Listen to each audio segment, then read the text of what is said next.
A paz do Senhor, meus irmãos. Nossa sétima aula sobre as bem-aventuranças. Esta palavra, ela vai impactar o seu coração. E eu tenho certeza que o seu entendimento na palavra de Deus vai ser acrescentado conhecimento, sabedoria que vem do alto. Vamos à mensagem? A mensagem está em Mateus capítulo 5, a partir do verso 9. E vai dizer: bem-aventurados pacificadores, porque eles serão chamados filhos de Deus. O Senhor, Ele tem um chamado para os pacificadores. E quando nós olhamos a palavra pacificador, nós olhamos aqueles que trazem a paz, que levam a paz.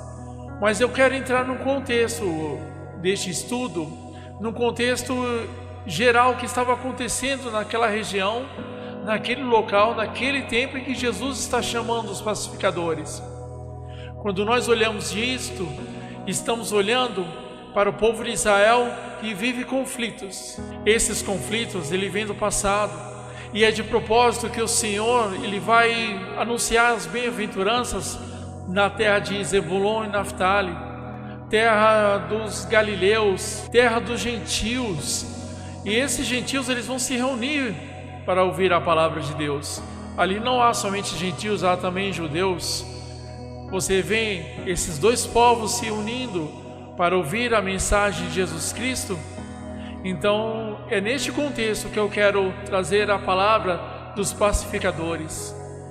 Estamos falando dessa divisão entre judeus e gentios. Este conflito entre judeus e gentios, este conflito já vem lá do passado, de águas passadas, e ele se arrasta até os dias de hoje.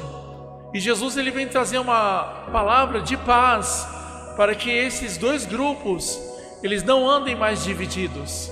Porque o Senhor Jesus, ele vem cumprir a profecia que está em Ezequiel capítulo 37. Aqui em Ezequiel capítulo 37, a partir do verso 15, a palavra do Senhor vai dizer: venha a mim a palavra do Senhor, dizendo: tu, pois, ó filho do homem. Você vê como Ezequiel é chamado ó filho do homem? Essa expressão ela é utilizada quando se referimos a Cristo também. Toma um pedaço de madeira e escreve nele para Judá e para os filhos de Israel, seus companheiros. Depois toma outro pedaço de madeira e escreve nele para José, pedaço de madeira de Efraim, e para toda a casa de Israel, seus companheiros. Ajunta-os um ao outro e faze deles um só pedaço, para que se torne apenas um na tua mão. Quando te falarem os filhos do teu povo dizendo: não vos revelarás o que significam essas coisas? Tu lhe dirás: assim diz o Senhor Deus: eis que tomarei um pedaço de madeira de José, que esteve na mão de Efraim, e das tribos de Israel, suas companheiras, eu ajuntarei ao pedaço de Judá, e farei deles um só pedaço, e se tornarão apenas um na minha mão.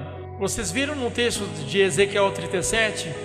O capítulo começa do versículo 1 até o versículo 17, vai falar do vale de ossos secos. Ezequiel profetiza: ó filho do homem.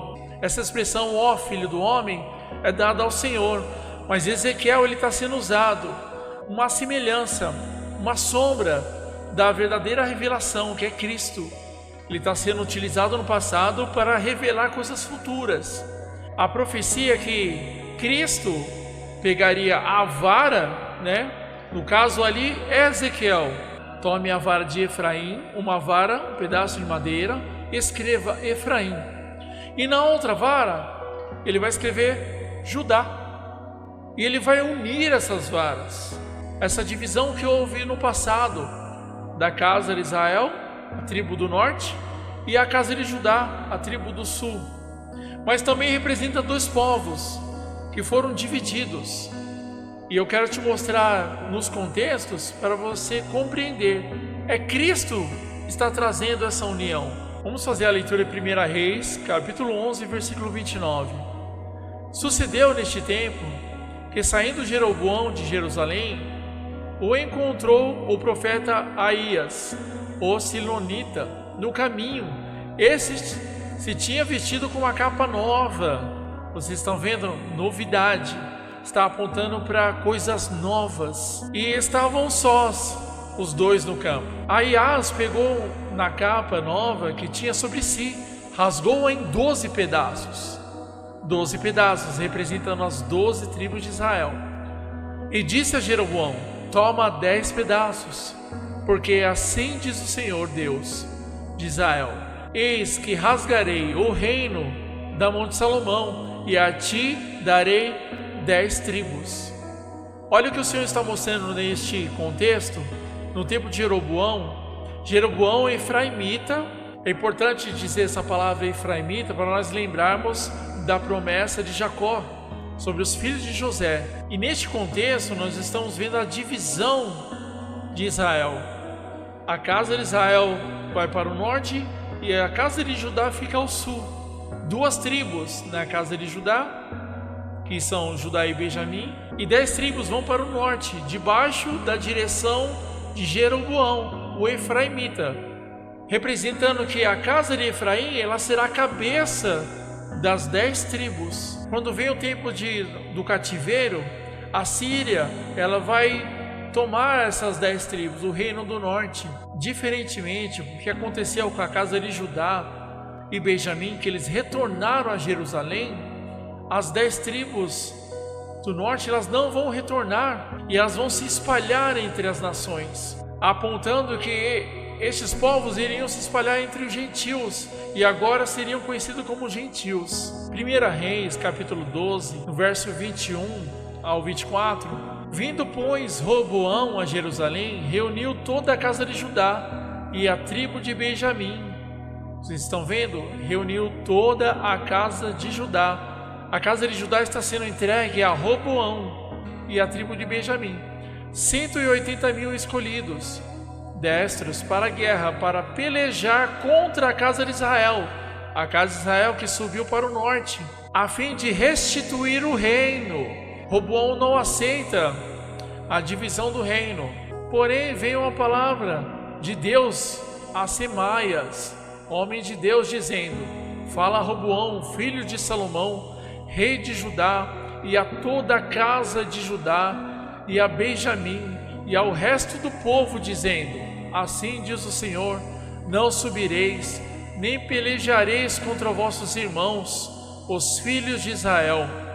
Cada um volte para sua casa, porque eu é que fiz isto. E obedecendo eles a palavra do Senhor, voltaram como lhes ordenara. Vocês estão vendo que agora foi a vontade de Deus essa divisão.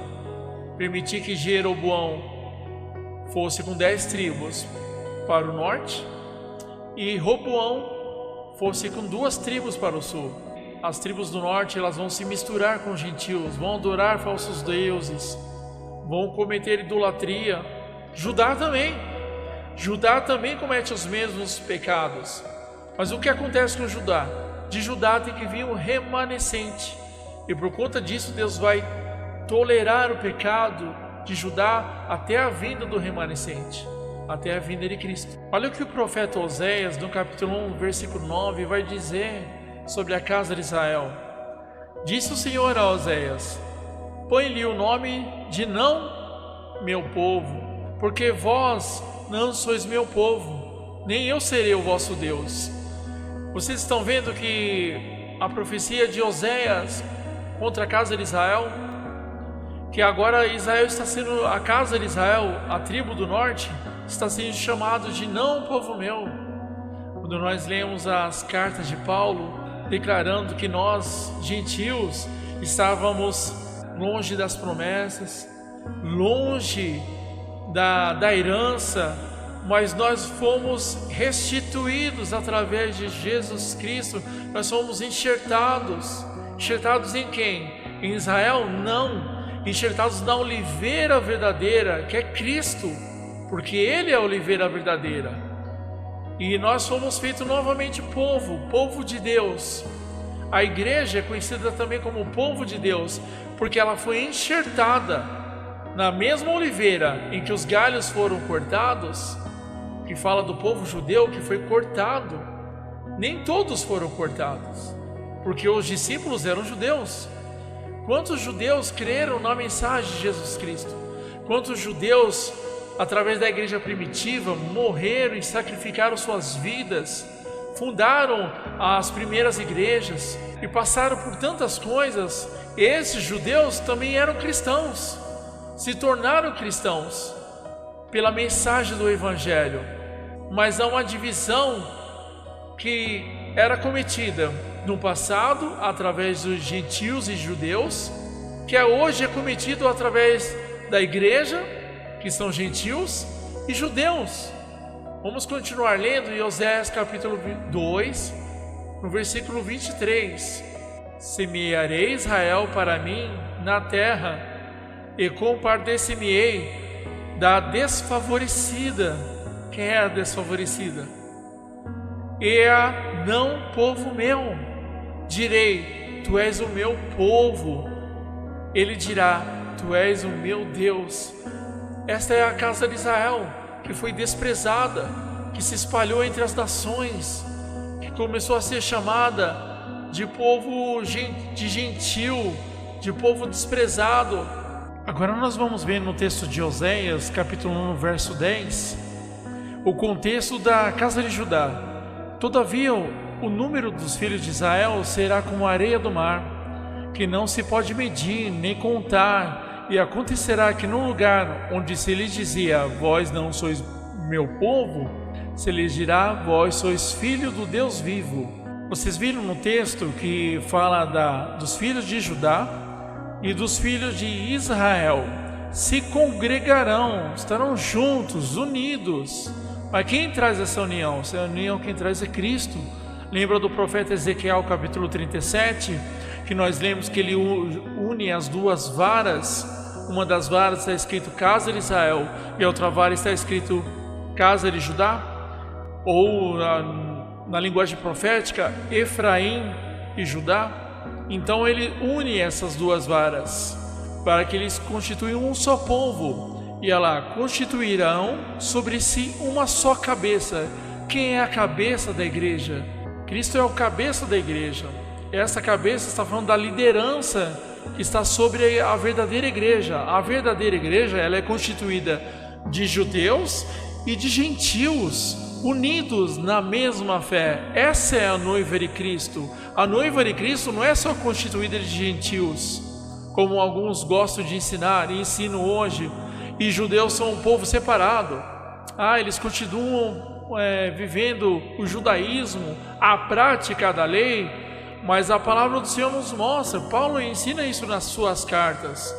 Aquele que pratica a lei será condenado pela lei, julgado pela lei, mas aquele que entendeu as obras da graça, entendeu as obras da salvação, entendeu que Cristo é o nosso sumo sacerdote, ele é a cabeça da igreja e que nele há salvação, nele está a salvação, e que não há mais divisão entre gentios e judeus.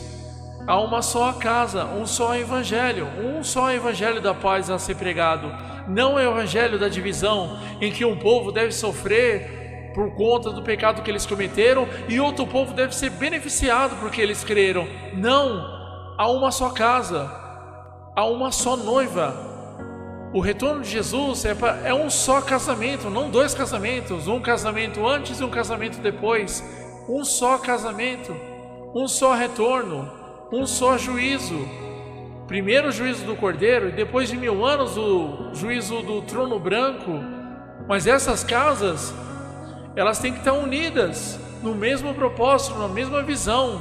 Se a casa de Judá ela não acordou, por conta que a casa de Israel ela acordou, ela se arrependeu, ela estava humilhada, sem a graça, sem a lei, estava longe das promessas, afastada das promessas, ela despertou e agora ela busca a redenção. E a casa de Judá ainda não despertou. Qual é a missão? Qual é o evangelho da paz? Qual é a missão dos pacificadores? Trazer a união daqueles dois povos. E é isso que Cristo está anunciando quando Ele está pregando as boas novas aos gentios e aos judeus. Vocês estão vendo que o Evangelho está anunciando um povo que é separado, é escolhido pela fé, e não por obras da carne, por descendência, por sangue, mas pela fé. E isso é igualmente aos judeus. Tanto os judeus como os gentios constituem uma só casa, e essa cabeça é Cristo. Olha o que o profeta Oséias, no capítulo 6, verso 3, vai dizer: vinde e tornemos para o Senhor. Olha o que ele está dizendo: tanto casa de Judá como casa de Israel se afastaram do Senhor, cometeram coisas abomináveis, pecaram, se deliciaram com os manjares da Babilônia, da Síria, deste mundo, se contaminaram suas vestes, e agora eles precisam de redenção.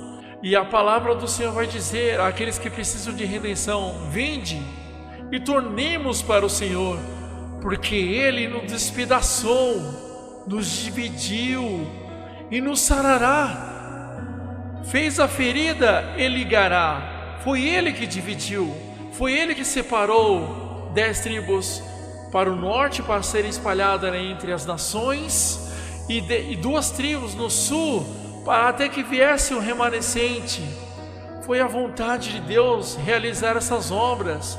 Mas alguns vão dizer que em 1948 as Nações Unidas, após a Segunda Grande Guerra, ela constituiu o Estado de Israel, e ali a videira floresceu, e novamente os povos que estavam afastados, tanto do norte como do sul, se congregaram novamente na terra de Israel. Eles foram habitar na terra de gentios, tanto Judá como Benjamim, como Efraim, como as 10 tribos, eles se misturaram entre as nações. E agora este povo é constituído tanto de judeus como gentios. Por quê?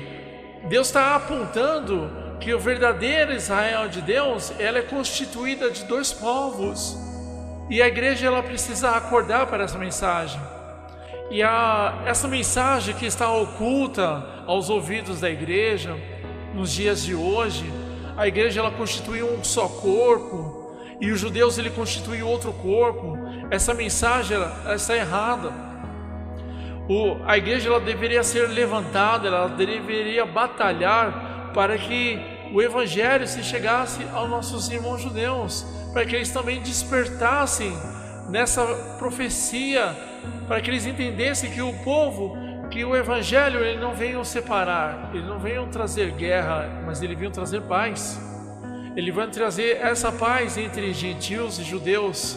Ele veio trazer paz entre igreja e judeus, e não mais a divisão. E olha o que vai dizer no verso 2, em Oséias capítulo 6: depois de 2 dias nos revigorará, ao 3º dia nos levantará, e viveremos diante dele.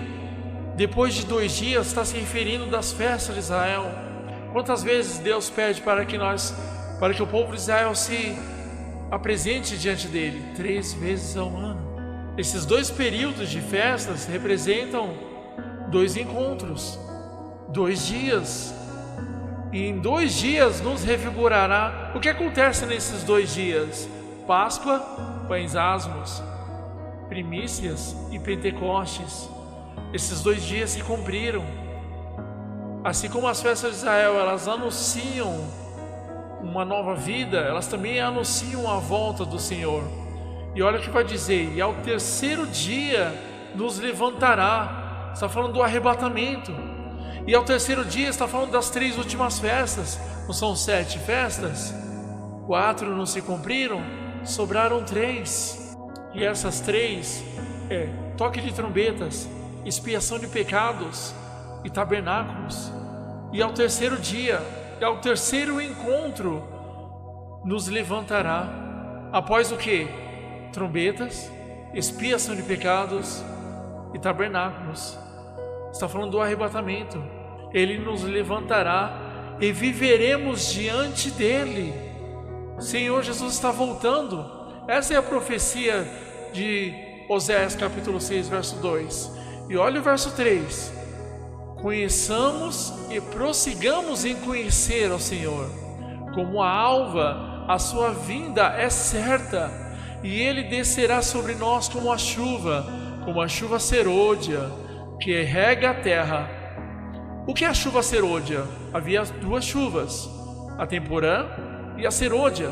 A temporã ela era derramada nas primeiras festas, no período das primeiras festas, para que os primeiros frutos fossem entregues. Essas 4 primeiras festas, esse encontro se derramava a chuva temporã, e os primeiros frutos eram entregues ali. Mas agora ele está dizendo que no tempo da última chuva, da chuva serôdia, nós vamos prosseguir e conhecer o Senhor, que a vinda dele é certa. E qual é o tempo da vinda do Senhor? No tempo da chuva serôdia. Quando era derramada a chuva serôdia?